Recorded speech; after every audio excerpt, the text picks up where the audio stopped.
এই দাঁড়ান দাঁড়ান, চাবি দেন। এই আপনি চাবি নিলেন কেন? চাবি নেওয়ার কোনো অধিকার আপনার নাই, এটা আপনি জানেন না? এই তুমি চাবি নিলে কেন? তুমি জানো না চাবি নেওয়া এটা তো অন্যায়। Sorry sir. স্যার তো ঠিক কথাই বলছে, চাবি কখনো নেওয়া যাবে না। স্যার একটা প্রশ্ন ছিল, হ্যাঁ বলেন। হেলমেট ছাড়া এই বাইক চালানোর অনুমতিপত্রটা কি আপনার কাছে আছে? মানে? মানে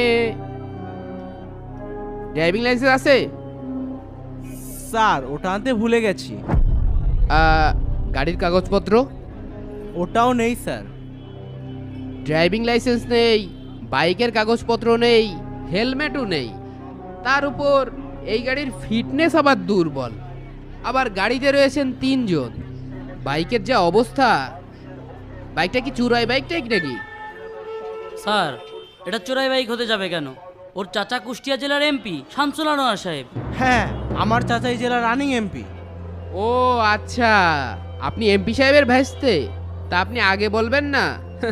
আচ্ছা চলেন, থানায় চলেন, আসেন আসেন। এই তো চাচার কাছে ফোন দে। আরে ধুর, দেখলি না পরিচয় পেয়ার ভিতরে নিয়ে যাচ্ছে। আরে চল, সমস্যা নেই।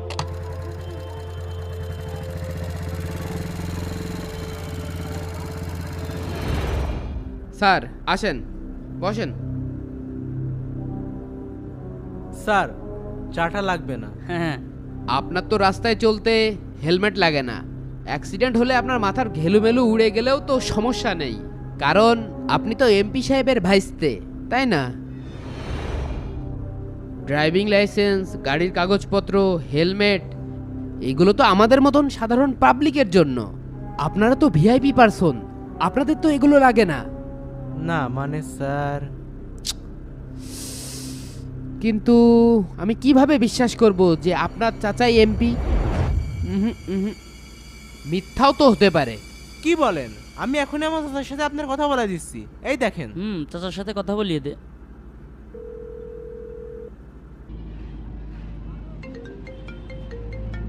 স্যার আপনার ভাতিজা কল দিয়েছে।